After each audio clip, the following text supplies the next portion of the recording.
നമസ്കാരം.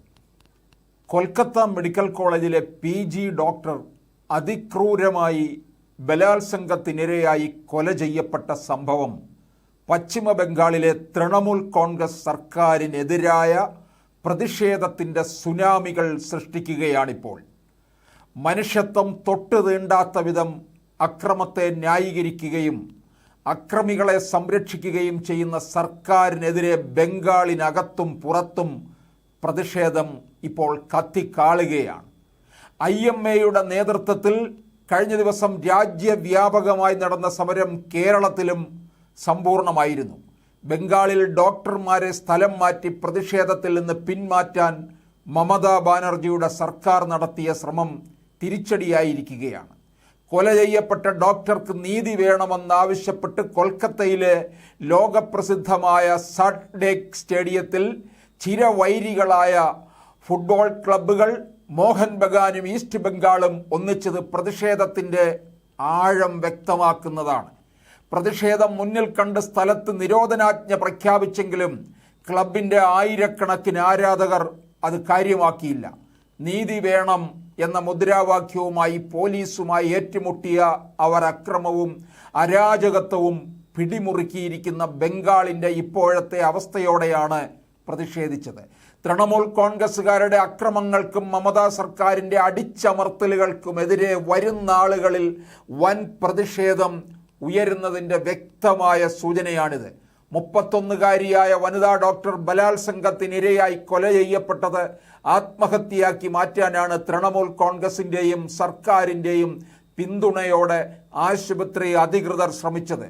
ആശുപത്രി അടിച്ചു തകർത്തതും ഡോക്ടറെ കൂട്ടബലാത്സംഗത്തിന് ഇരയാക്കിയതും തൃണമൂൽ കോൺഗ്രസിൽ പെടുന്നവരായതാണ് ഇതിന് കാരണം. കൊല്ലപ്പെട്ട യുവതിയുടെ വീട്ടുകാരെ സ്വാധീനിച്ച് കേസ് ദുർബലപ്പെടുത്താനുള്ള ശ്രമവും സർക്കാർ നടത്തി. എന്നാൽ യുവതിയുടെ വീട്ടുകാർ ഇതിന് വഴങ്ങിയില്ല. സർക്കാരിൻ്റെ സഹായധനം സ്വീകരിക്കാനും അവർ തയ്യാറായില്ല. അക്രമികൾക്ക് കൂട്ടുനിൽക്കുകയോ അന്വേഷണം അട്ടിമറിക്കാൻ ശ്രമിക്കുകയും ചെയ്ത പോലീസിൽ നിന്ന് കേസ് CBI ഏറ്റെടുക്കാതിരിക്കാൻ സർക്കാർ പരമാവധി ശ്രമിച്ചെങ്കിലും കൊൽക്കത്ത ഹൈക്കോടതിയുടെ ഉത്തരവ് ഇതിന് വൻ തിരിച്ചടിയായി. കോടതി ഉത്തരവ് പ്രകാരം അന്വേഷണം ഏറ്റെടുത്ത CBI ആരോപണ വിധേയരായ വൻപന്മാരെ കസ്റ്റഡിയിലെടുത്ത് ചോദ്യം ചെയ്തു വരികയാണ്. ഇതോടെ കൂടുതൽ പേർ അറസ്റ്റിലാവുകയും ചെയ്യും.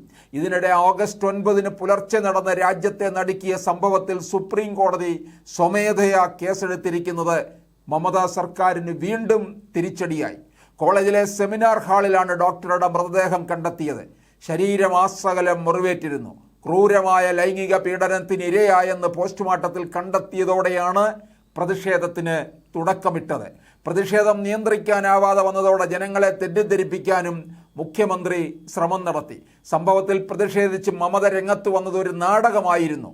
ഡൽഹിയിൽ ബലാത്സംഗത്തിനിരയായി കൊല ചെയ്യപ്പെട്ട മെഡിക്കൽ വിദ്യാർത്ഥിനിയായ നിർഭയയുടെ അമ്മ ആശാദേവി രൂക്ഷമായ ഭാഷയിലാണ് ഇതിനെ വിമർശിച്ചത്. ആരോഗ്യവകുപ്പിൻ്റെയും പോലീസിൻ്റെയും നിയമ സംവിധാനത്തിൻ്റെയും മേൽ അധികാരമുള്ളപ്പോൾ ആർക്കെതിരെയാണ് ഈ മുഖ്യമന്ത്രി പ്രതിഷേധിക്കുന്നതെന്നാണ് ആശാദേവി ചോദിച്ചത്. ഓരോ ഭാരതീയനും നാണക്കേട് കൊണ്ട് മുഖം മറയ്ക്കണമെന്നും കേസന്വേഷണം പ്രധാനമന്ത്രി നേരിട്ട് വിലയിരുത്തണമെന്നും ഗായിക KS ചിത്രയും പ്രതികരിച്ചിരിക്കുകയാണ്. ഇപ്പോഴത്തെ വനിതാ ഡോക്ടറുടെ കൊലപാതകം ഒറ്റപ്പെട്ടതല്ല. അക്രമങ്ങളുടെയും കൊലപാതകങ്ങളുടെയും ഒരു പരമ്പര തന്നെയാണ് 12 വർഷത്തിലേറെയായി മമതാ ബാനർജിയുടെ ഭരണത്തിന് കീഴിലുള്ള ബംഗാളിൽ നടന്നിട്ടുള്ളത്.